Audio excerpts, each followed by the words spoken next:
misericordia y amor, como has mostrado para con cada uno de nosotros hasta este día. Y te suplicamos que esta palabra que hemos leído sea aplicada a nuestras vidas y cumpla la razón para la cual tú envías tu palabra. Que no vuelva a ti vacía, sino que hará aquello para lo cual fue enviada.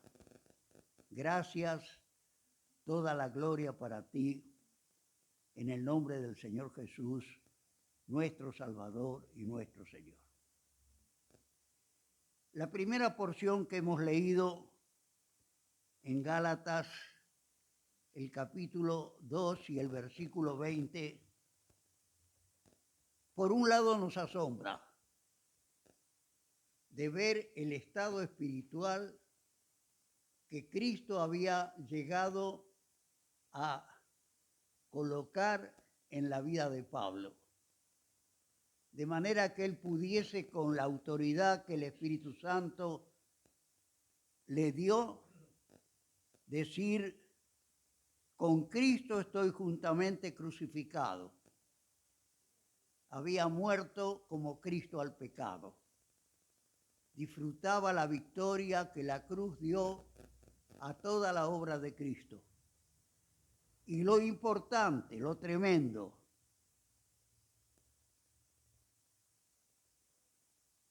vivo, ya no vivo yo. El viejo hombre que debe ser crucificado, que debe ser apagado en la vida del creyente, había comenzado a aparecer en la vida de Pablo. De tal manera que después vamos a encontrar cómo en 2 Corintios 5, 17 dice: si alguno está en Cristo, es una nueva criatura. Y la nueva criatura en Cristo implica todo lo que tiene que ver con el versículo que leímos de Corintios, que dice: el amor de Cristo nos constriñe. Pensando esto, que si por todos murió, luego todos son muertos, para que los que viven ya no vivan más para sí, sino para aquel que murió y resucitó con ellos. Pero en esta mañana quiero unir este último versículo con el primero, que tenía en cierta manera, como él lo refleja en la epístola a los Gálatas, la función de que Cristo sea formado. Estaba preocupado Pablo porque en la iglesia había síntomas de que Cristo no había sido formado en la vida de creyentes, que habían recibido la palabra, pero que permanecían como niños espirituales, equivocándose en una serie de cosas y expresamente en una cosa que la ley marcaba, pero ya como Pablo transitaba el tiempo de la gracia, esa cuestión de la circuncisión no tenía valor, porque la gracia de Dios había suplido a la circuncisión y había hecho que el pacto de gracia que Dios transmitió a través de la muerte de Cristo en la cruz llegara a ser todo en la vida de un creyente, de tal manera que Pablo podía decir: Cristo vive en mí. ¿Cuál era la primera razón que Pablo tenía para expresarse de esta manera? Era una obra que le hacía actuar de una manera totalmente distinta a la que había sostenido hasta ese momento. Pablo, en cierta manera, había sido un cultor, por así decirlo, de la ley.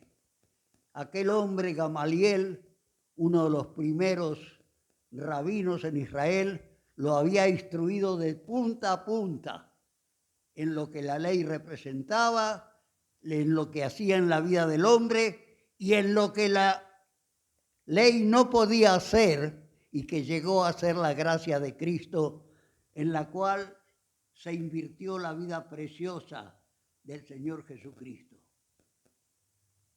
Pablo muestra a través de sus escritos y especialmente de este pasaje: vivo no ya yo, mas Cristo vive en mí, la realidad que a nosotros en algunos aspectos nos parece imposible de llegar a ser la nuestra, pero que Pablo escribe con tanta autoridad que no nos queda duda de que en la vida de él existía y que consiste para la vida de cada uno de nosotros un desafío. Cuando Pablo le escribe a Timoteo, en 2 Timoteo, el capítulo 4,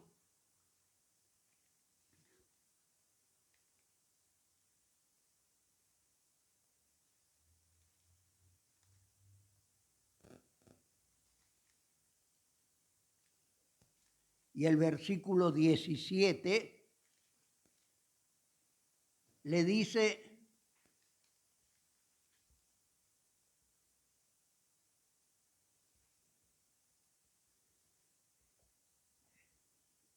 pero el Señor, trasladando su vida, recuerdos de situaciones importantes de su vida, le dice, perdón,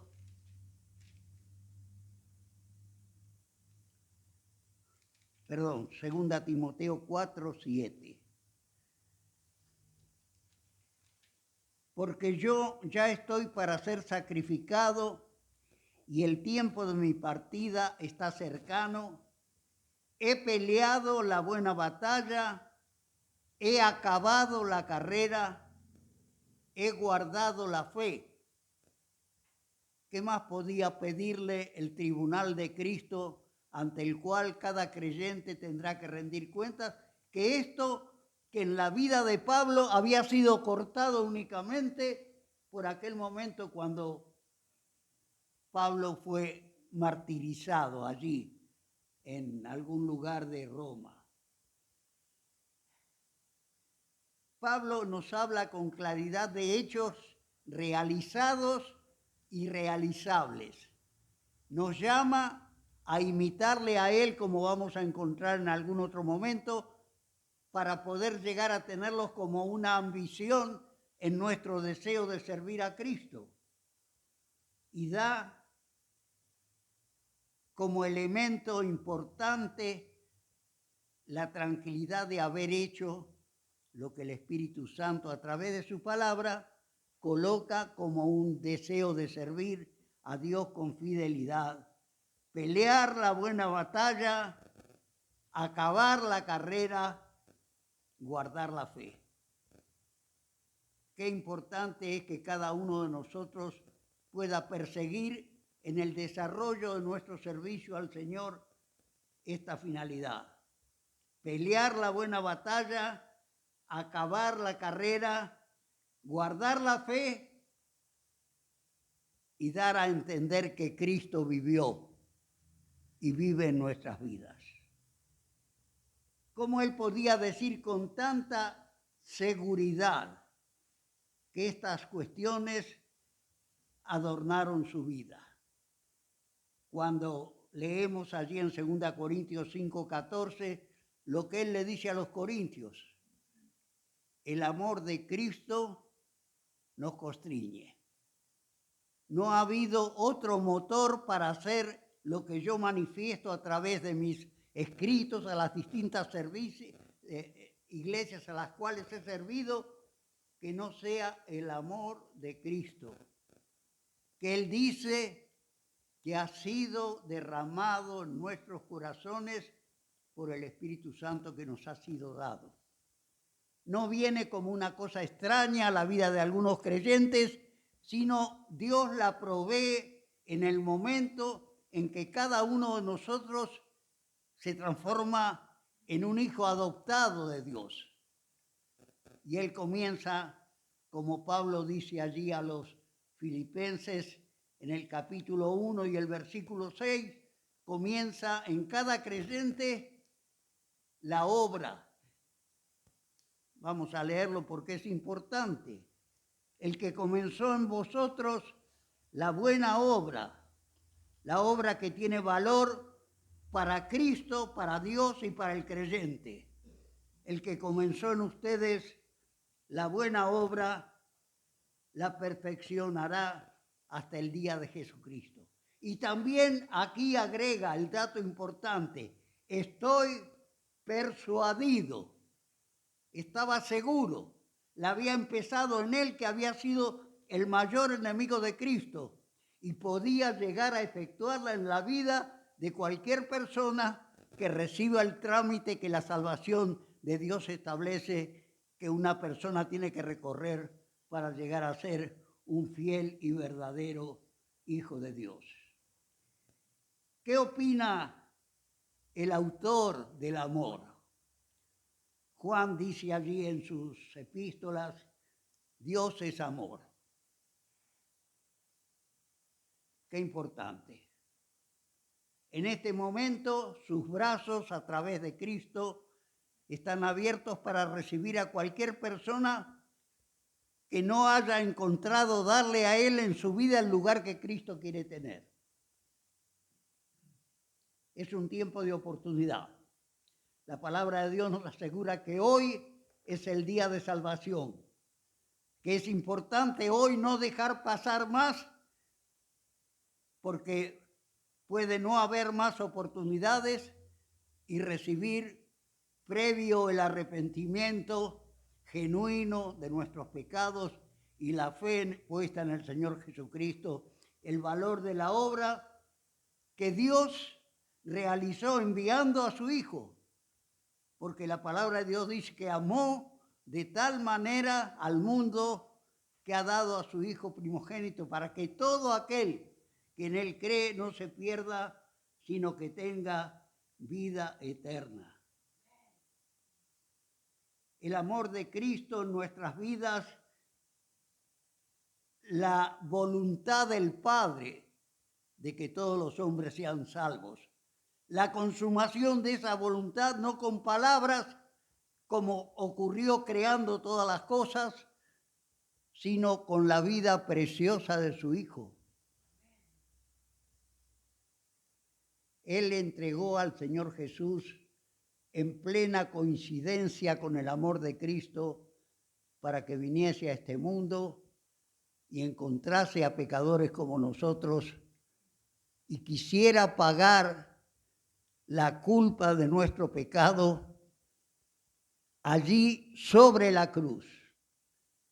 Llevó nuestros pecados en su cuerpo sobre el madero, para que nosotros, siendo muertos a la justicia, siendo muertos a los pecados, vivamos a la justicia por la herida del cual hemos sido sanados.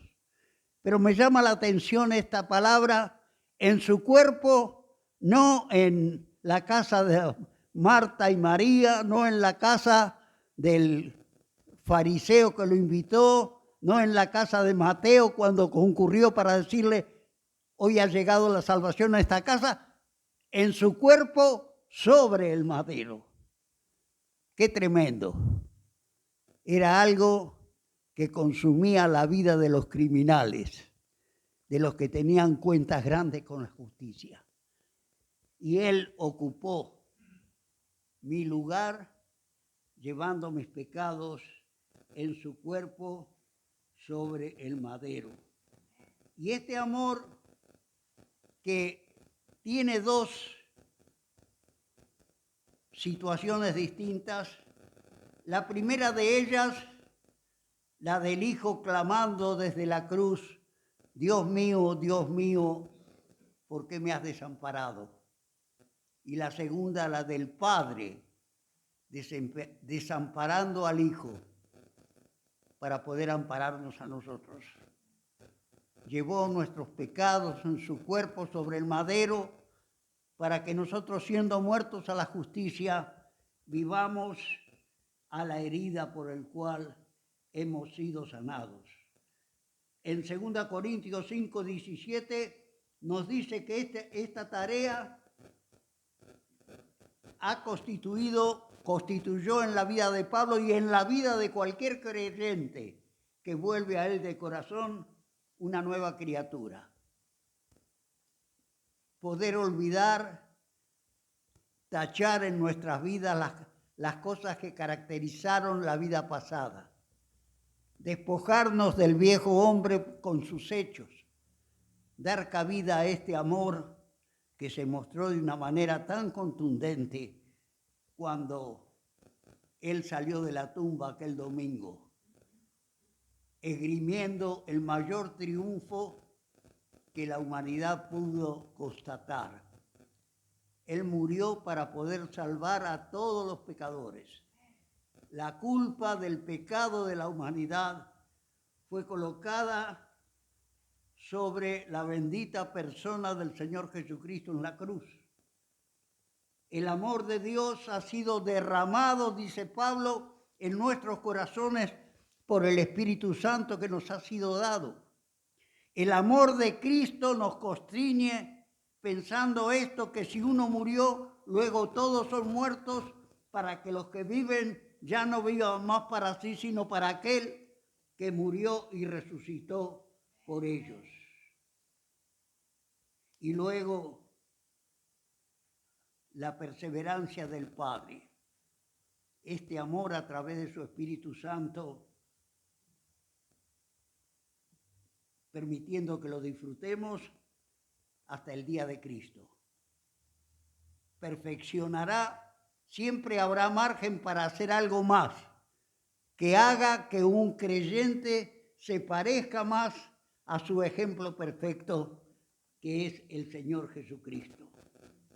Él, en el día de Cristo, va a hacer que conozcamos la perfección que produce el amor cuando es el motor en la vida de cada uno de nosotros, haciéndonos hacer las obras que la palabra de Dios nos enseña con toda claridad, la forma y la manera como tienen que ser realizadas para que tengan valor, especialmente cuando Él exija que cada creyente dé cuenta de qué es lo que ha hecho por la gracia y la misericordia de Dios en su vida. El amor de Dios se instala en la vida del creyente y le hace producir los frutos del Espíritu. Y el primer fruto del Espíritu es amor, caridad, gozo, paz, benignidad, mansedumbre, templanza. Pero el primer fruto es el amor de Dios. El apóstol Juan nos llama en su primera carta, el capítulo 3 y el versículo 1, a mirar. Es posible constatarlo, es posible distinguirlo. Mirad cuál amor nos ha dado el Padre, que seamos llamados hijos de Dios. Por eso el mundo no le conoce, porque no lo conoció a Él. El amor de Cristo siendo la marca que el Espíritu Santo imprime en el corazón de un creyente cuando viene a Cristo y disfruta esa voluntad. De tal manera amó al mundo que dio a su Hijo bien amado. Pero decíamos al principio que nos asombra cómo el amor del Padre a través de la persona de Cristo sea un amor que luego se refleja en la vida de un creyente. Un creyente no refleja un amor particular que aparece en su vida. Refleja el amor que Cristo, tomando el mandato del Padre, ha propuesto para que el creyente lo tenga como una señal de que ha sido adoptado hijo por Jesucristo. Y Pablo, de una manera muy clara, nos da algunas de las características que este amor reviste en la vida de un creyente. En Juan 13:35, el Señor Jesús le dijo a sus discípulos: en esto conocerán todos, los creyentes y los que no son creyentes, En esto conocerán todos que sois mis discípulos si tienen amor los unos con los otros. En Juan 13:34, el Señor Jesús les dice que trae algo que no estaba, un mandamiento nuevo. Un mandamiento nuevo os doy, que os améis unos a otros como yo os he amado. Y de tal manera que vuelve cuando da el valor de la ley de Dios en la vida del creyente, dice, después de enunciar lo que la ley dice, mas yo os digo, este amor de Cristo tiene que hacer que cada creyente ame a su enemigo. Amad a vuestros enemigos. Y por supuesto tenemos que inclinarnos ante tantas demandas. Nos habla cuando estamos orando. Cuando estéis orando, perdonad si tenéis algo. Mostrad este amor para que vuestro Padre Celestial los perdone. Dice más, cuando enfrentamos un momento como el que enfrentamos cada domingo cuando venimos a recordar la muerte de nuestro Salvador. Si trajeres tu presente al altar, queremos traer nuestra ofrenda de gratitud, darle a Dios lo que Él espera que cada uno le dé. Si te acordares que tu hermano tiene algo contra ti, que el presente quede allí sin ofrecer. Ve, arregla la cuenta de amor con tu hermano y después que esté arreglada, ven y ofrece la ofrenda como Dios mandó en la vida de Pablo. Y él realizó en toda la extensión de la palabra, a poder decir en 1 Corintios 11:1, sed imitadores de mí, así como yo de Cristo. En 1 Corintios 4:16, que me imitéis.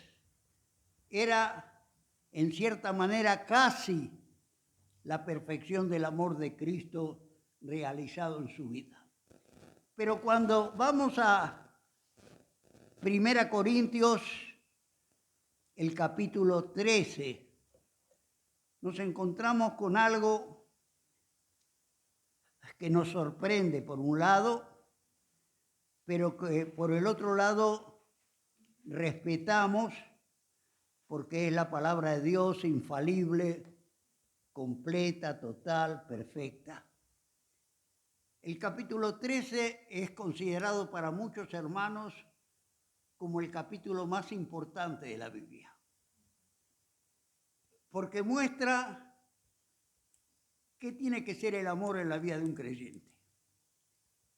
Yo fui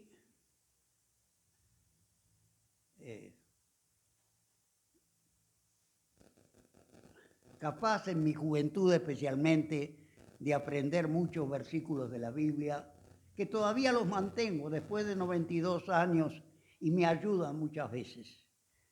Pero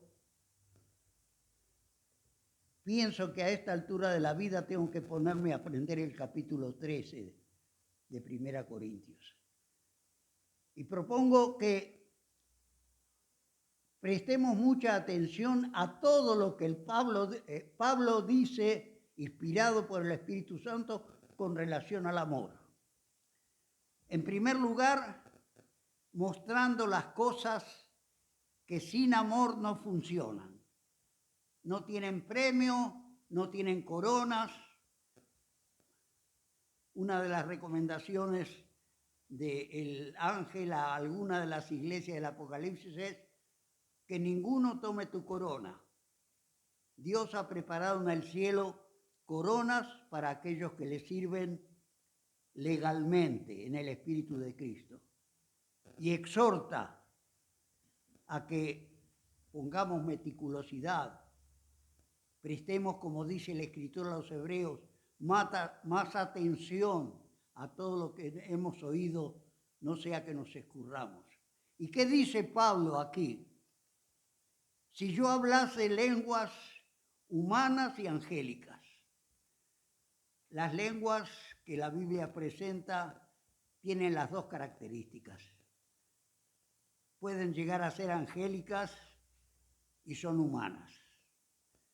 Son angélicas cuando yo pienso que un creyente se acaba su vocabulario material para darle a Dios la gloria que Él merece. Pablo aclara que el don de lenguas, el creyente habla con Dios. Y si habla con Dios y no hay quien interprete, ninguno de los demás creyentes puede sacar bendición. Y todo lo que se hace en la iglesia tiene que ser para edificación de la iglesia. Pablo dice aquí, si yo hablase lenguas humanas y angélicas, en algún momento dice que el don de lenguas es el más importante de los dones, si hay alguno que interprete. Si no, es más importante el don de profecía. Y no tengo amor, la condición que los abogados usan, la condición sine qua non, la condición sin la cual lo demás no funciona. Puede haber todo en cualquier abundancia, pero si el amor no está, Pablo dice aquí, que viene a ser como parte del culto que tenían los paganos, especialmente en Grecia. Símbolo que retiene, hacer tocar elementos que llamen la atención de la gente y nada más que eso. Si tuviese profecía y entendiese todos los misterios y toda ciencia, y si tuviese toda la fe, de tal manera que trasladase los montes, y no tengo amor, nada soy.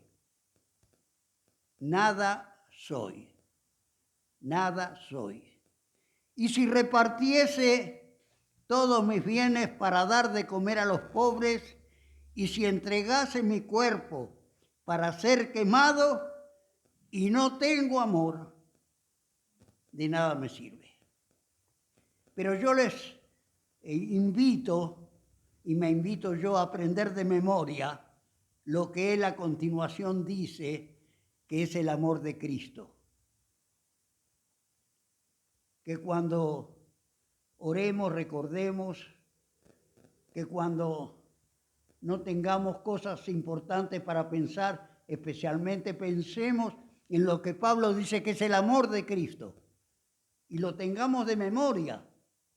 La palabra de Dios aprendida de memoria consuela, fortalece, hace una tarea inimaginable en la vida del creyente. Y si no está, si está dentro de las tapas de este libro cerrado, no funciona. No tengo amor, de nada me sirve. Pero lo más importante lo dice en el versículo 13 de este capítulo. Ahora, dice Pablo, en el tiempo que él escribió, que es el final del primer viaje misionero que él realizó cuando hizo el trabajo que hizo en la iglesia de Galacia, donde la preocupación de él era que Cristo fuese formado en la vida de los creyentes para que produjese este amor. Y él dice al terminar este capítulo, y ahora permanece en la fe, qué importante, ¿eh? Sin fe es imposible agradar a Dios. La esperanza, y si la fe no da esperanza, es porque la fe no está cumpliendo el propósito para el cual Dios nos permite disfrutarla. Y el amor, estos tres, pero el mayor de ellos es el amor. La fe sin obras, dice la palabra de Dios, es muerta. Y las obras sin el amor no valen para nada. Debemos encontrar el camino para cultivar este amor, mostrar la misericordia de Dios a través de nuestra manera de vivir, de sentir, de pensar, de ayudar. Más bienaventurado es dar que recibir, dijo el Señor Jesús. Pero vamos a leer, hermanos, otra vez y a procurar en nuestros hogares aprender de memoria qué es el amor de Cristo. El amor es sufrido. Necesitaríamos mucho tiempo para profundizar el significado de cada una de las 15 características que Pablo esgrime a los corintios que tiene que contener el amor de Cristo. El amor es sufrido, es benigno, no tiene envidia, el amor no es jactancioso, no se envanece, no hace nada indebido, no busca lo suyo, no se irrita, no guarda rencor, no se goza de la injusticia, mas se goza de la verdad. Todo lo sufre, todo lo cree, todo lo espera, todo lo soporta. El amor nunca deja de ser, pero las profecías se acabarán y cesarán las lenguas y la ciencia acabará. Porque en parte conocemos y en parte profetizamos, mas cuando venga lo perfecto, entonces lo que es en parte se acabará. Cuando yo era niño, hablaba como niño, pensaba como niño, mas cuando ya fui hombre dejé lo que era de niño. Y Pablo tiene una mención especial de lo que ocurre en aquellos que permanecen en la vida espiritual como niños, diciendo que no sabe si Cristo ha sido formado en una vida así, si el Espíritu Santo ha llegado a hacer que la vida de Cristo produzca en la vida del creyente el amor que Él mostró en la cruz cuando murió por salvar a todos los pecadores. Y Pablo dice al final de esto, ahora conozco en partes, pero entonces conoceré como soy conocido, y ahora permanecen la fe, la esperanza y el amor. Pero estos tres, el mayor de ellos es el amor. El amor de Cristo en la vida de Pablo le hacía decir a Pablo en 1 Corintios capítulo 11 y versículo 1, sed imitadores de mí, así como yo de Cristo. Y en 1 Corintios el capítulo 4 y el versículo 16 vuelve a decir a aquella iglesia con la cual trabajó tanto para acomodarla al propósito de Dios para aquella iglesia, que me imitéis. Que nosotros tengamos, hermanos, en nuestra congregación, hermanos a quienes podamos imitar, porque sus vidas producen el amor de Cristo. No juzgando, amando con el amor de Cristo, cosechando la bendición que da el tener el amor de Cristo en la vida. Y el poder decir como Pablo dijo allí a Timoteo, he acabado la carrera. He guardado la fe.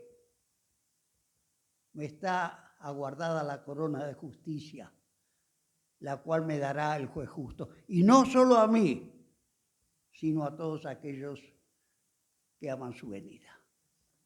Nada más, hermanos, que aprendamos, disfrutemos y cosechemos los resultados de amar como Cristo amó a todos.